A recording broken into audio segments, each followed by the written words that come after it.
podcast Culun Holik, podcast aneh dan receh. Oke, Mas Alip, kesibukannya sekarang lagi ngapain nih, Mas Alip?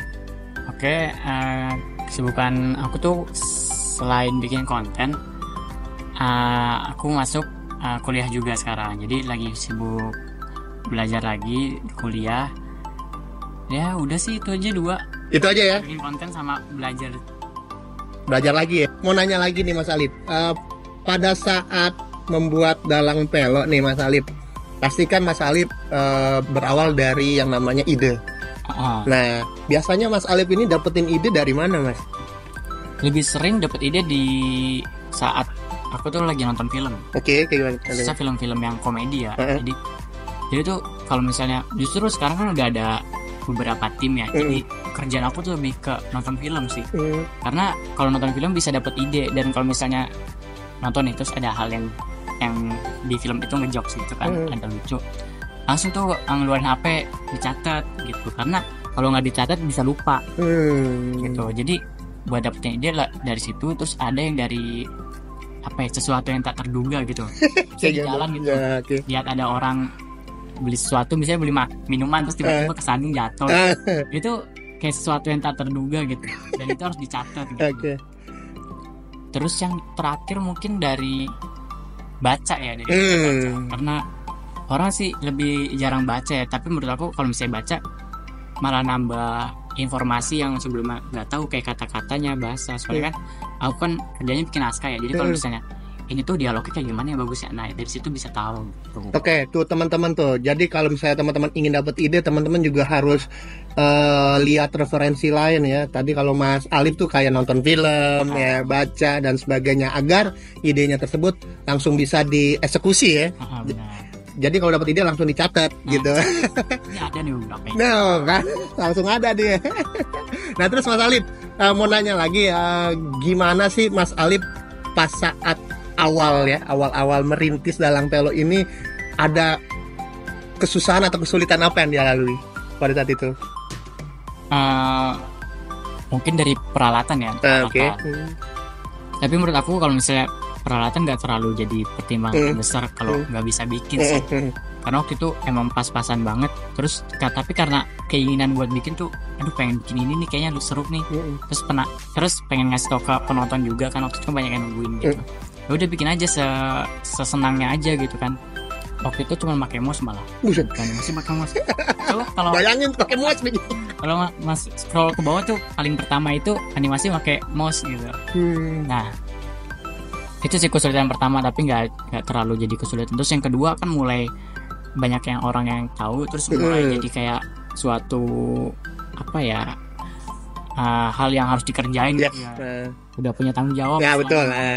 Jadi kayak ada momen dimana aku tuh kayak nggak punya waktu buat main gitu. Nah di situ sih masalah kedua gitu. Tapi akhirnya dari kesalahan itu diperbaikinya dengan cara dibagi waktunya. Misalnya hari Senin sampai Jumat itu buat ngerjain animasi misalnya. Terus ya kalau misalnya diajak main sama teman, ya teman harus kayak dikasih tahu juga biar ngerti. Oh ya hari ini ada kerjaan, jadi kalau mau main hari Sabtu sama Minggu. Tapi alhamdulillah sih teman-teman aku selama ini udah ngerti ya.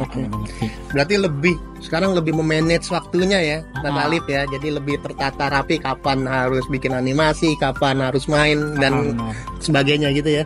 Nah terus Mas Alip, yang ingin saya tanyakan kembali, sekarang platform dalang pelok tuh ada di mana aja, Mas?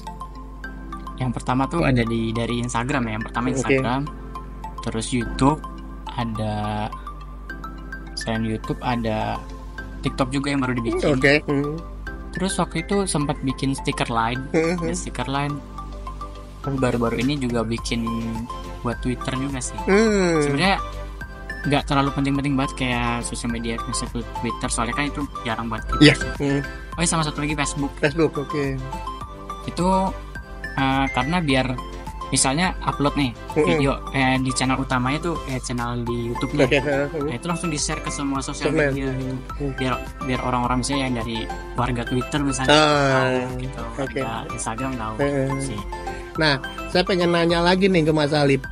Kalau sekarang nih, anggaplah yang nonton nih, teman-teman yang nonton pengen jadi konten kreator. ya. Sama seperti Mas Alip, anggaplah seperti itu. Nah, itu memungkinkan nggak Mas untuk zaman sekarang, untuk saat ini? Memungkinkan sih. Kenapa? Karena potensi buat konten dalam bentuk animasi ya kayak saya itu masih punya peluang besar sih, karena apa ya, yang dikenal juga masih nggak terlalu banyak. Dan platformnya itu udah banyak banget sekarang. Apalagi yang lagi naik tuh sekarang TikTok. Kalian bisa coba juga buat naikin di TikTok konten-konten kalian. Jadi sangat memungkinkan tuh teman-teman ya.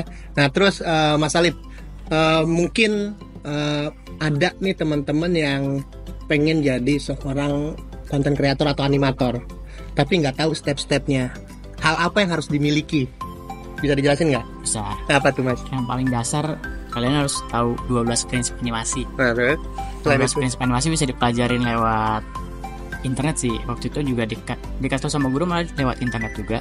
Kayak dari YouTube itu cari 12 prinsip animasi, ntar kelihatan. Nah itu coba dipelajarin satu-satu.